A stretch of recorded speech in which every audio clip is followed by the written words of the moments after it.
Thank you, everyone, for joining us today. We're going to give it another quick minute here as some folks are still joining the Zoom. But some questions to get started first. We're excited, thrilled to welcome Marcus to the Mets organization. And for those that would like to ask him a question, please use the raise your hand feature at the bottom of the screen. Please identify yourself as he's getting the chance to meet all of you for the first time. And with that, we'll start with Anthony. Hey Marcus, Anthony DeComo with MLB.com. I guess when did you first catch a whiff that something like this might happen, and what was just the timeline of your eyes of that and the trade actually coming to pass? How you doing, Anthony? Yeah, first, I just want to first start out by saying thank you to the Mets organization for welcoming me into their family. Found out on Friday, so last Friday, the trade went down or was announced Sunday, but I got a call from my agent, and I was training at the time, so I took the call, and I just heard that something might be happening between, the Mets and the Rangers regarding me. So he said, just keep your phone on and he'll get back to me. He called me later that evening. He represents both of us, Brandon and me. So he knew what was going on both sides. He knew that there was a no trade clause on Brandon's side that we were just kind of waiting on. So that's what my weekend looked like. I guess what was maybe the level of surprise, and what do you know about the Mets and what they're trying to do here? Yeah, I mean, I know in this business anything can happen. I think that, based off of the talk regarding where the Rangers were and the talk regarding where the Mets were, I knew that anything was possible. Um, I'm excited to join a ball club that has good veteran players, great veteran players, Hall of Famers, and strong young players that look hungry. I got a chance to sit back and watch the series in September. I had an injury, so I just sat back and watched, and I liked the passion that, the Mets players were playing with. I liked the young pitching staff that they were putting out there and the stuff that those guys had. And I've just been thinking about that series and imagining myself on that side now, and it makes me really excited. Thank you. The next question is from Mike Puma.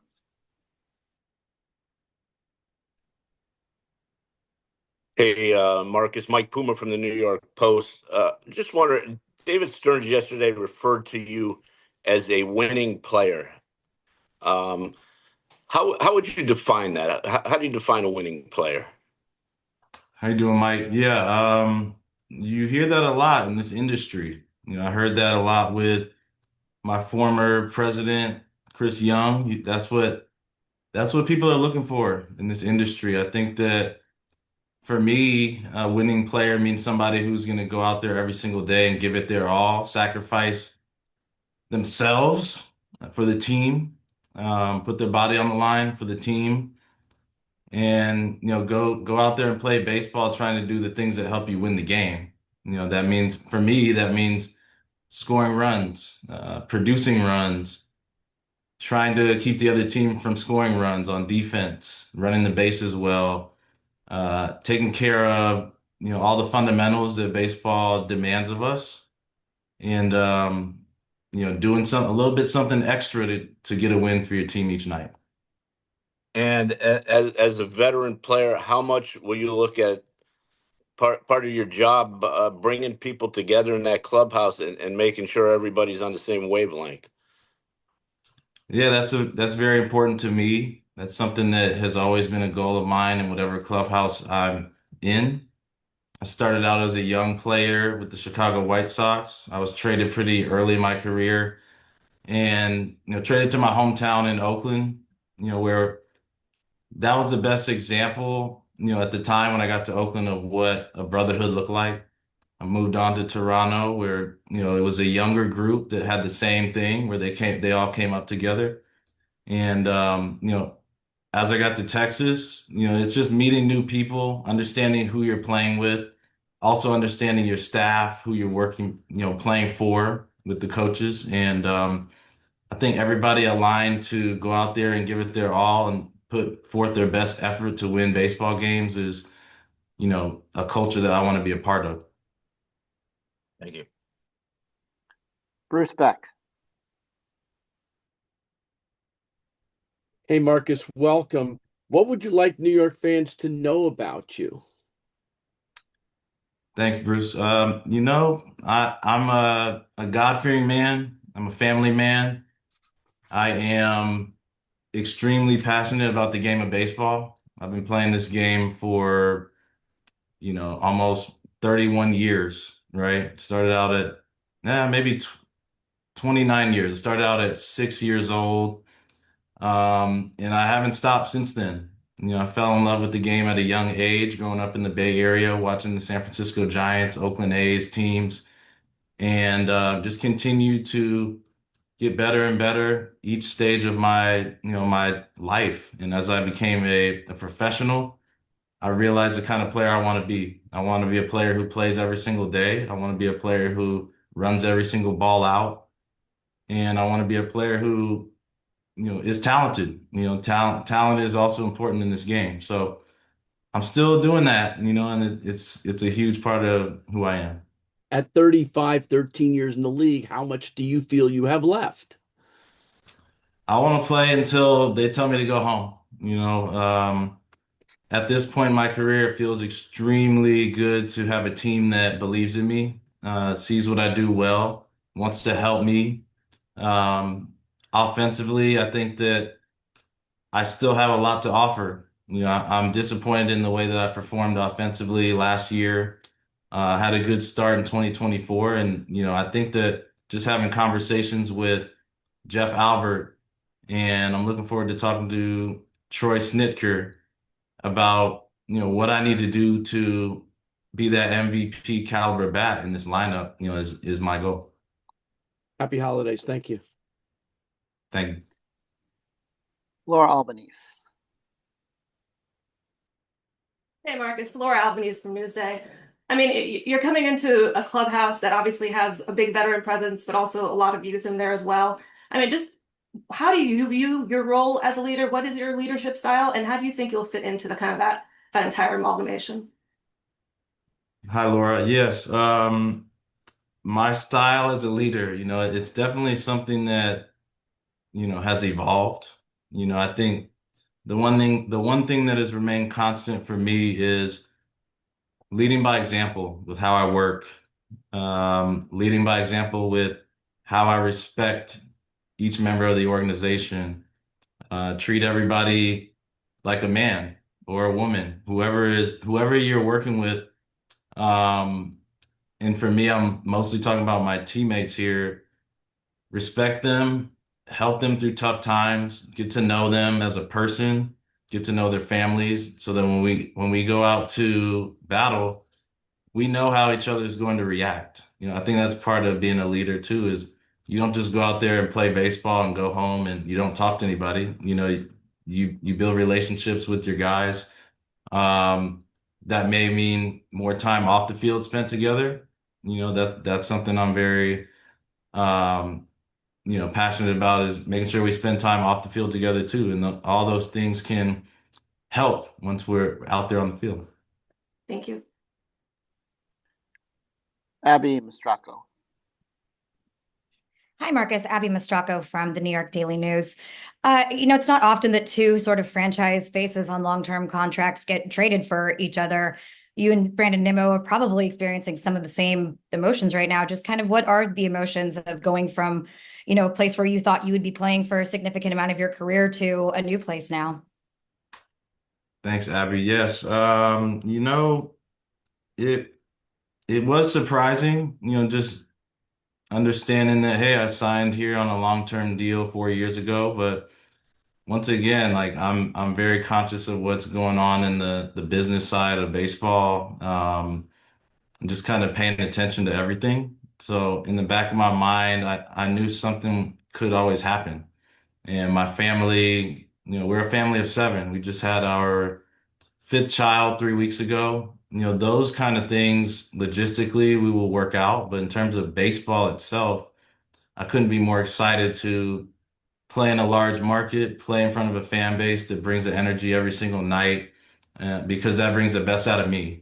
So that's the part I'm very excited about.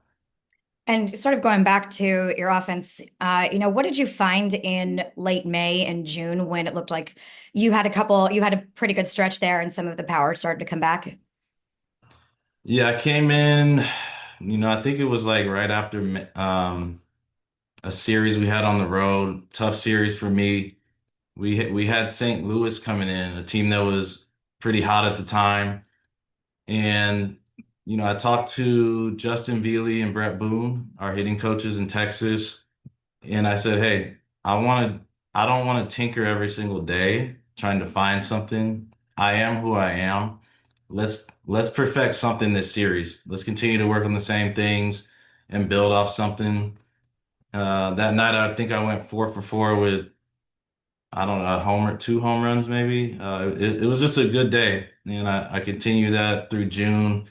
Got to the All-Star break, came out a little slow, and then I felt like I was finding my way going into September and broke my foot. So, unfortunately, the season did not end health-wise the way I wanted to, but I felt like I was, going to finish strong and get us into the playoffs, and it didn't happen. But, that May and June was, definitely the hottest I had been last year. And, there's definitely some things that Jeff Albert and Troy Snitker and the rest of the hitting crew will, just look at what I do when I'm at my best and help me better understand those things, because sometimes as hitters, we just go off field and maybe we don't know exactly why it's working, but we go with it. But a lot of information has been coming my way so far.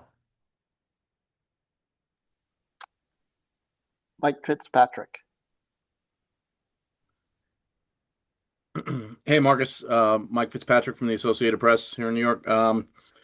You mentioned the large market, New York City, the large market. You're no stranger to large markets, having played in Chicago and Dallas. But what are your thoughts about playing in New York and in front of these fans and everything that brings?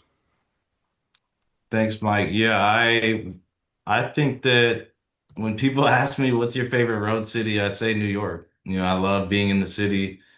I grew up on the West Coast in a, similar environment, San Francisco Bay Area, maybe not as large as New York, but in terms of culture, it's definitely a place that I really enjoy being. And then I get to do what I love in that city in front of fans that love the game. There's a strong history with the Mets organization. There've been great players who came through there and done some good things, and I just want to be one of those players. And one other thing, David Stearns and the Mets have made no secret that they're very eager to get better defensively this offseason. You're a 35-year-old middle infielder. It's not necessarily easy for a 35-year-old middle infielder to be considered, such an excellent defender and moving forward. How have you been able to do that? What's the key to that for you, and how much pride do you take in that? I take a ton of pride in keeping my body healthy, making sure my defense is on point, because you want to make sure your pitchers feel comfortable making pitches, pitching to contact. I played shortstop for the first half of my career in Oakland and made the move over to second, and I feel like the transition was definitely easier making throws and really just focus on what balls I can go get. How many balls can I go get in the infield that may have been base hits that I can take away. And I feel like I've been doing a solid job at that since I made the transition. When I was first in Toronto, it took me an entire spring training to kind of relearn all the intricacies of second base. And, the last 4 years, I've definitely found a home there, so winning the Gold Glove was special to me, especially where I came from earlier in my career, where defense was the question mark and the bat was what everybody was excited about. So it's been cool. Andrew Tretnick. Hey Marcus, welcome. Andrew Trenick with NorthJersey.com. I'm just curious, what was kind of the biggest takeaway from you from winning the World Series back in 2023? Obviously, joining a team that has those aspirations. Thanks, Andrew. Yeah, winning the World Series in 2023, I've never been so emotional after a game. I just remember hugging my parents, you know, hugging my dad just with tears of joy. You know what I mean? It's just, the ultimate, it's the pinnacle in this game, winning the World Series. And the way that 2023 Rangers team did it, sneaking into the playoffs after having a strong start to our season. We kind of just like had a lot of ups and downs in the second half, figured out what we needed to do at the end of the year, and got really hot at the end. I think that was a special way to win. There's a lot of ways to get in. There's a lot of ways to win the World Series. We did it with the strong offense and, a lot of players who played good defense, and the bullpen figured it out, and it was, just a special time. But during that season, we also had our daughter, our fourth child, during the playoff run. So it's just a year that I'll never forget. You touched on the injury a little bit. Obviously, you've been, really durable throughout your career. What was kind of the biggest lesson from that, and how are you feeling physically right now? I'm feeling great. It was a foul ball that I fouled off my foot and cracked a bone and sprained a ligament at the same time, either when I went down from being in pain or, on impact. We still don't know how it happened, but that was a tough one because like I said, like I told Abby, I felt like I was on my way to having a strong finish to get us into the playoffs, and it didn't happen. Watching Major League Baseball for that long, was something that was new to me, recently. So I learned a lot. I tried my best to help the young guys, especially the guys who were playing second base, like Cody Freeman, Josh Smith a little bit, and Ezekiel Duran, because I knew that I had been there for so many years without any injuries. So anything I could do to try and help the guys, I did. In the meantime, in the clubhouse, I just tried to continue to be myself. Um, whether it was just keeping the guys loose, rooting on the guys, playing cards, whatever it was I could do to keep guys in their routine, I was trying to do my best. Mark Sanchez. Hey, Marcus. Mark Sanchez from the New York Post. Welcome and thanks for doing this. Your numbers last year were way better on the road than at home, which was true of really of that whole Rangers team, where it seems like Globe Life was not the most friendly place to be playing. Just did it feel like that hitting environment deflated your numbers any? And could it be helpful to play somewhere else? How you doing, Mark? Yeah, I think everybody was trying to figure out, why the ball wasn't carrying as much. Um, we had a great home record though. We still had one of the best home records in the league. Our pitching staff thrived at home and our defense played really well. So nobody was, feeling like, man, we can't figure it out at home because we're winning. In terms of everybody's individual years, I'd probably say as a right-handed hitter playing at Globe Life, it definitely played a little bigger to left center. My game has always been to try and pull that ball over there so you can get it out a little easier. But um, I'll never make a ballpark that I play in an excuse for why I didn't do well. There's always ways to work around certain things that may not play to my strengths and figure it out. That's what this game's all about. When I think about Citi Field, a place that I haven't played too often, but when I have played there, I've really felt good seeing the ball well there. Looks like the guys had some good numbers at home, and historically they say it's a pitcher's park, but when we got in there, it looked like a lot of offense. So, I'm excited to go over there and see what I can do. Thank you.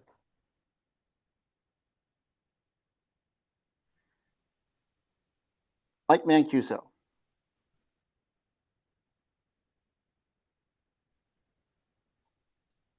Hey Marcus, welcome and happy Thanksgiving to you and your family. Was wondering if you had ever gotten to meet Brandon Nimmo at all, and can you talk about replacing him in this trade, so to speak, and maybe your thoughts on playing with Francisco Lindor in the middle of the infield? Thank you.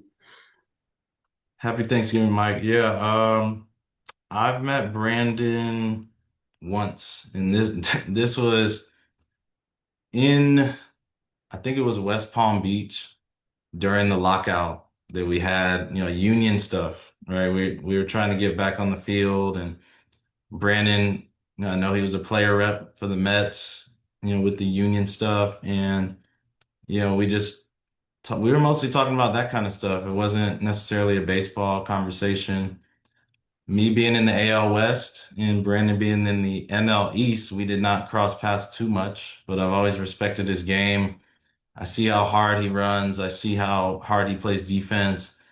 He's been a fixture, for the New York Mets for 10 years. He came up as a high school, first rounder and made it all the way through and had a great career in New York, signed a long-term deal. And, I think for Brandon, Texas is going to be a good place that he fits in, very well in that clubhouse. His game will definitely play well in that ballpark.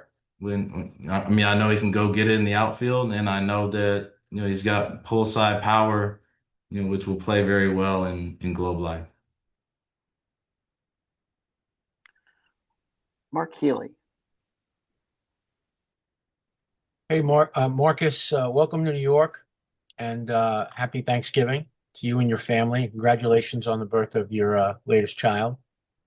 I want to talk about or ask about what Mike just talked about with replacing Brandon Nimmo, not just in this trade, but also, Brandon's one of the most popular Mets, ever, since he's been around. So it's definitely one of those situations where the pressure of replacing it's a combination of the pressure of replacing a really favorite player, but also playing in New York for the first time.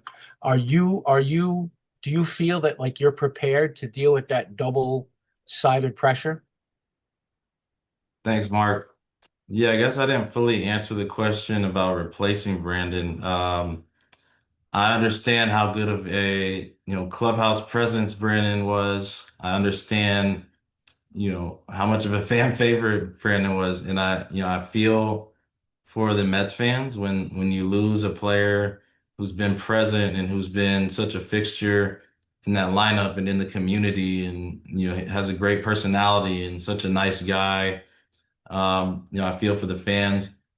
For me, I want to get to know the fans, get to know the community, let my game do the talking. And I think I definitely will be a presence in that locker room that guys can lean on. That's always a goal of mine to be that, be that for my teammates. I'm excited to join two leaders in Francisco Lindor and Juan Soto. When I said Hall of Famers, those are the two guys I'm referring to. I'm excited to learn from them, bounce things off of them, and just, fill in a way that, hopefully Brandon, things that he did, hopefully I can fill in and do as well. Jared Sadler. Hey, Marcus. When you signed with the Rangers, they were coming off a 100 loss season and in 2 years became World Series champions. What were some of the highlights for you over that 2 year stretch to go from where the team was when you signed that first year, which I know was a little rocky, to then make that huge leap, but just the process of transitioning from where the team was to where the team ended up being after that 2023 season? Good, good to see you again, Jared. Yeah, it was a tough first half of 2022, coming in, trying to, just see what went wrong in 2021. You mentioned it, 100 loss season. I think when the team let go of Chris Woodward, and let go of John Daniels, it was very eye-opening because, signing a long-term deal with an organization and seeing that big of change in leadership mid-year, was like, okay. But I understood that Chris Young was going to be in charge, and I listened to Chris Young throughout the free agency process and his vision. And I know Ray believed in it. And he told us it might take some patience year one. And then we got into 2023 and everybody had a career year at the plate. And we were guys that already played good defense. We had strong starting pitching. We lost DeGrom, early on, so that was a shakeup, but to Tommy John, but everybody continued to swing the bats well and play the best baseball of their career, and it all came together. So that time was special. Building those relationships with the guys in Texas is something I'll never forget. We made Texas our off-season home. We put our kids in school here. So just being around the community, especially at my son's baseball tournaments and saying hi to young kids who may be Rangers fans, those are times that I'll always cherish. And our final question is from Mark Rosenberg. Hey, Marcus. Mark Roseman from KindersCorner.com. Welcome to New York.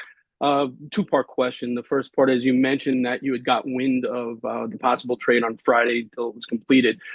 From that interim part, did you start calling around or even speak to like Jacob deGrom or guys on your team that have played in New York to find out a feel for that? And the second part of the question is you're known as a guy that always posts up until last season, that freak injury. You play in almost every single game. The guy, that's going to be playing short does the same. And if the Mets signed Pete, he's another guy. Have you thought about being an infield at 3/4, never miss a game? Thanks. Thanks, Mark. Yeah, I'll answer the second question because it just excites me to play with guys who post every single day. That's something that I learned with the White Sox organization. I came up in the minor leagues with the White Sox. My farm director was Buddy Bell. Buddy Bell's baseball card has a lot of 161s, 162, 160, 159. As my career has gone on, it looks similar. There's some years where, freak things have happened, but I'm proud of that. I got to talk to Buddy this season at a Rangers event because he was a Ranger as well. And we just laughed about it. I told him, he really inspired me to continue to play every day because I feel like when I play every day, I get better. Experience is key in this game. Playing every day, getting better throughout the year is something that I want to do. In terms of, Friday, how it went with the trade, Scott, my agent, was really adamant about keeping things quiet. So I didn't talk to many people about it. Of course, I talked to my family, Tara, my wife. I told my kids, just trying to prepare my family for what's ahead. Once we got to Sunday, I called Max Scherzer. He's a guy who's played in both places. He's a World Series champ, 2023. I just asked him a lot more about family stuff, more than baseball stuff, because I know he has 4 kids of his own and just kind of bounce some things off of him about, how we're going to do things moving forward. But other than that, I had to keep quiet on it, really. Marcus, thank you very much for your time this afternoon. And we can't welcome you quick enough, get you into Queens. We're excited to have you. Thanks again. And to everyone on the call, happy Thanksgiving. Thank you, guys.